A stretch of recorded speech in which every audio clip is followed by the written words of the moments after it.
देने से पहले मैं अपराधियों का वर्ण और जाति जानना चाहता हूँ। न्याय का जातियों से क्या लेने देने? यदि ये आवश्यक ना होता तो मैं ये प्रश्न ही ना उठाता। अपराधी अपनी अपनी जाति बताएं। न्याय के नियमों के अनुसार शूद्र का अपराध एक अज्ञानी का अपराध है, इसलिए केवल 4 वर्ष। परंतु वैश्य अपराधी उतना अज्ञानी नहीं है, इसलिए उसका दंड दूना होगा। और क्षत्रिय जो समाज का रक्षक है, यदि वही हत्या का अपराधी हो तो उसका दंड वैश्य की अपेक्षा दूना होगा। ब्राह्मण तो ज्ञानी है, उसने जानते बूझते एक मनुष्य की हत्या की है, उसका अपराध सबसे भयंकर है। किंतु तुम्हारे न्याय की तुलना में असमानता है। वह क्या न्याय है? अपराध 1 और दंड 4। सबको एक ही तुला में तोलना न्याय नहीं, अन्याय है मनुष्य।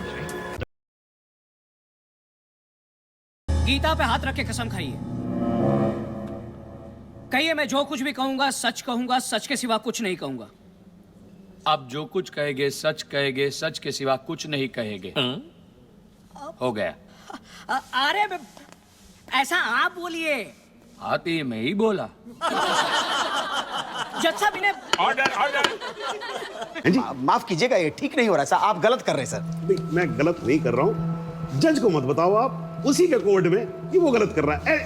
ये मत करो आप। देखिए मैं खुल के बोल रहा हूँ सर, सॉरी क्षमा चाह, लेकिन आप गलत कर रहे हैं सर। आपके दिल्ली के किस्से मैंने सुने हुए। हाँ, आप किसी की चलने ही नहीं देते थे, जो मन में आता था वो करते थे, उद्दंड आदमी की तरह बिहेव करते थे सर। कुर्सी पे बैठ के आप तुगलक ना समझिए, ये दिल्ली नहीं अवध है। On the fact that innocent until proven guilty. So by media trial proving me guilty is actually wrong on everybody's part. So this is a basic right of everybody.